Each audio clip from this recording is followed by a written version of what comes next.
বন্ধুরা, একবার চিন্তা করতে পারছেন আমি এখন যেই কেল্লাতে আছি এটা প্রায় 400 বছর আগের একটা পুরনো কেল্লা।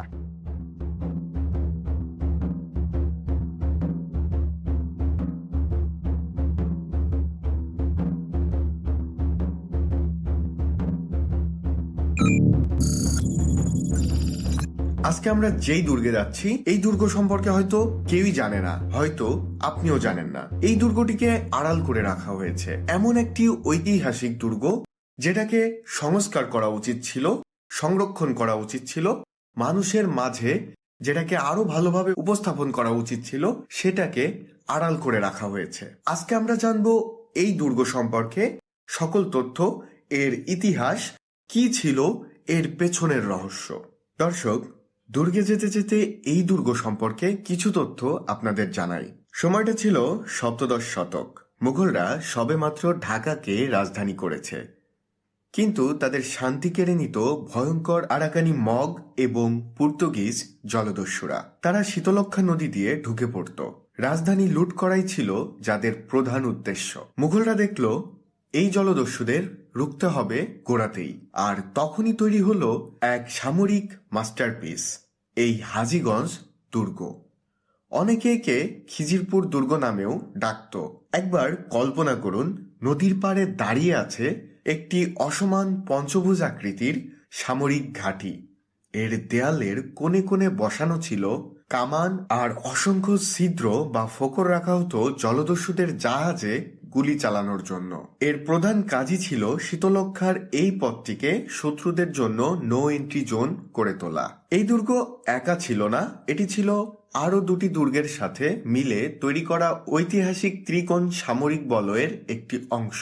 এই ত্রিকোণই একসময় মুঘল রাজধানী জলদস্যুদের আক্রমণ থেকে বাঁচিয়েছিল। আমরা যেখানে যাচ্ছি সেখানে পা রাখলেই অনুভব করতে পারবেন প্রতিটি ইটের নীরব চিৎকার, যা আজও বলছে শত্রু আর এক পাও নয়। এই দুর্গটি যদি কথা বলতে পারত তাহলে প্রায় 400 বছরের পুরনো এক জলদস্যুদের দমন অভিযানের গল্প শোনাতো। একসময় ঢাকা শহরকে রক্ষা করত যে ঐতিহাসিক ত্রিকোণের অন্যতম বাহু, তারই নাম হাজীগঞ্জ দুর্গ। নারায়ণগঞ্জের শীতলক্ষ্যা নদীর পশ্চিম তীরে দাঁড়িয়ে থাকা এই স্থাপত্য মুঘল স্থাপত্যের এক অনুপম নিদর্শন। কিন্তু জানেন কি, এটি মূলত জলদস্যু, মগ এবং পর্তুগিজদের আক্রমণ প্রতিহত করার জন্য নির্মাণ করা হয়েছিল। এর আসল নাম ছিল খিজিরপুর দুর্গ। নির্মাণকাল নিয়ে বিতর্ক থাকলেও অধিকাংশ ইতিহাসবিদদের মতে 1610 থেকে 1660 খ্রিস্টাব্দের মধ্যে তৈরি হয়েছিল। সম্ভবত মুঘল সুবেদার ইসলাম খান চিশতি অথবা মীর জুমলা এর নির্মাতা। দর্শক, আমরা আজকে প্রবেশ করছি 400 বছরের পুরনো একটি দুর্গে। এই দুর্গের সম্পূর্ণ রহস্য আজকে উন্মোচন করব এবং আপনাদেরকে জানাবো এই দুর্গটা কেন করা হয়েছিল, কেন ছিল আমাদের দেশের খুবই গুরুত্বপূর্ণ একটি দুর্গ। দর্শক, এই দেওয়ালের গায়ে যে ছোট ছোট গর্তগুলো দেখতে পাচ্ছেন, এগুলো দিয়েই কিন্তু আগেকার তীরন্দাজরা লক্ষ্য রাখত জলদস্যুদের ওপর। এবং নিচে যে গর্তটা দেখতে পাচ্ছেন, এখান থেকে কিন্তু কামান দিয়ে জলদস্যুদের ওপরে আক্রমণ করা হতো। এভাবে অনেকগুলো গর্ত রয়েছে এই দেওয়াল জুড়ে, যেগুলো দিয়ে কিন্তু কামান এবং তীরন্দাজরা খুব নিখুঁতভাবে লক্ষ্য রাখত এই শীতলক্ষ্যা নদীর ওপরে।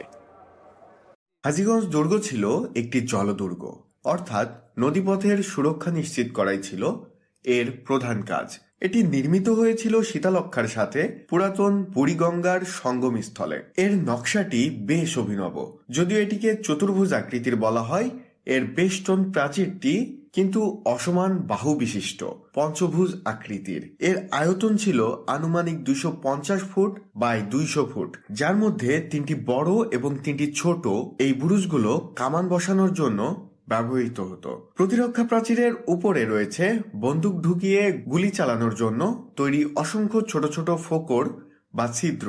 প্রাচীরের অভ্যন্তরে 1.22 মিটার উঁচুতে সৈন্যদের চলাচলের জন্য রয়েছে হাঁটার পথ। দুর্গের ভেতরে এক কোণে এখনো দেখা যায় ইটের তৈরি একটি সুউচ্চ চৌকো স্তম্ভ। দর্শক, এটা হচ্ছে এই কেল্লার ওয়াচ টাওয়ার। এখনো দেখে বোঝা যাচ্ছে এটা কিন্তু সিঁড়ি ছিল।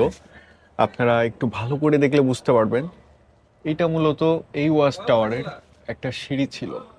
এটি ছিল সম্ভবত একটি পর্যবেক্ষণ টাওয়ার বা ওয়াচ টাওয়ার, যেখান থেকে পুরো শীতলক্ষ্যা নদীর গতিবিধির ওপর নজর রাখা হতো। হাজীগঞ্জ দুর্গ একা ছিল না, এটি ছিল মুঘলদের নির্মিত 3টি জলদুর্গের একটি ঐতিহাসিক ত্রিকোণ। নারায়ণগঞ্জের সোনাকান্দা দুর্গ এবং মুন্সীগঞ্জের ইদ্রাকপুর দুর্গকে সাথে নিয়ে এই দুর্গটি বৃহত্তর ঢাকার নদীপথের সুরক্ষা বলয় তৈরি করত। সপ্তদশ শতকে যখন মুঘলরা ঢাকায় তাদের রাজধানী স্থাপন করে, তখন নদীপথে প্রধান হুমকি ছিল আরাকানি জলদস্যু, মগ ও ইউরোপীয় পর্তুগিজরা।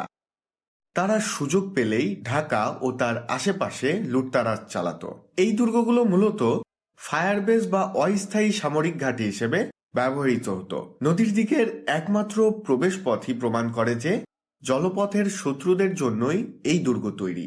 বর্ষা মৌসুমে যখন আক্রমণের সম্ভাবনা বাড়ত, কেবল তখনই সৈন্যরা এখানে তাঁবুতে আশ্রয় নিত।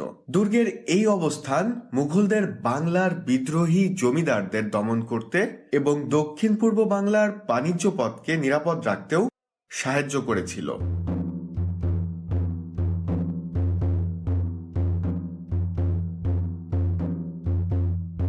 হাজীগঞ্জ দুর্গ ছিল মুঘল শাসনের সম্প্রসারণ ও স্থিতিশীলতার এক জ্বলন্ত প্রতীক। সময়ের সাথে সাথে নদীপথের গুরুত্ব কমেছে আর জৌলুস হারিয়েছে প্রায় 400 বছরের পুরনো এই স্থাপত্য। 1896 সালেই এটিকে প্রায় ধ্বংসাবশেষ হিসেবে উল্লেখ করা হয়েছিল। 1950 সালে বাংলাদেশ প্রত্নতত্ত্ব অধিদপ্তর দুর্গটিকে সংরক্ষিত ও পুরাকৃতি হিসেবে তালিকাভুক্ত করে এবং বিভিন্ন সময়ে সংস্কার করে এটিকে বর্তমান রূপ দেওয়া হয়। এর জমির পরিমাণ প্রায় 19.64 একর। দুঃখের বিষয়, দুর্গের বেশ কিছু অংশ এখনো বেদখল এবং অযত্নে পড়ে আছে। দুর্গের ভেতরের গোলাঘর ও অন্যান্য স্থাপনা দখল হয়ে গিয়েছিল, এমনকি কেল্লার অভ্যন্তরের সুউচ্চ ওয়াচ টাওয়ারের অনেকাংশ ভেঙে ফেলা হয়েছে। স্থানীয় মানুষ এবং সচেতন মহল এখন দাবি জানাচ্ছে এই ঐতিহাসিক স্থানটিকে যেন যথাযথভাবে সংস্কার করে একটি দৃষ্টিনন্দন পর্যটন কেন্দ্রে পরিণত করা হয়। হাজীগঞ্জ দুর্গ কেবল ইট পাথরের একটি কাঠামো নয়, এটি মুঘল বাংলার রণকৌশল, স্থাপত্যের কৌশল এবং ইতিহাসের এক অবিচ্ছেদ্য অংশ।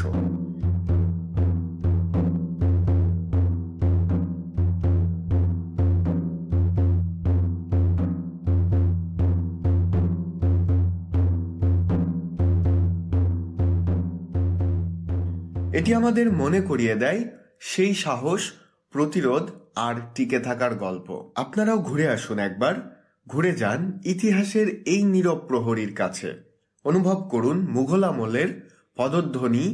এই দুর্গ সংরক্ষণে আমাদের সকলের সচেতনতাই পারে এর ঐতিহ্যকে বাঁচিয়ে রাখতে।